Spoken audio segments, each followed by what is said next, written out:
step jing job bakrau habangin sko try on kon kibaya kinyami pan gila sha jing em bom yak shu hab len shikelemban baru kre gilong rengka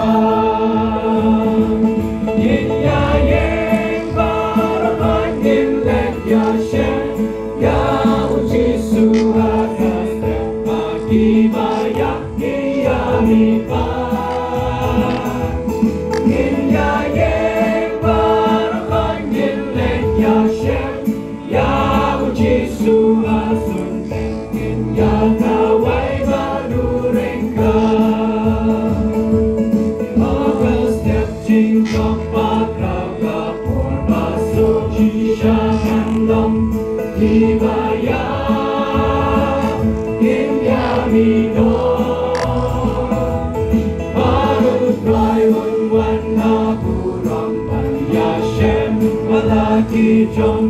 patanta himya kasyu himya yeng para kanyeng lek yashem ya ujisu atas tep akiwaya kiyami himya yeng para kanyeng lek yashem ya ujisu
Bye.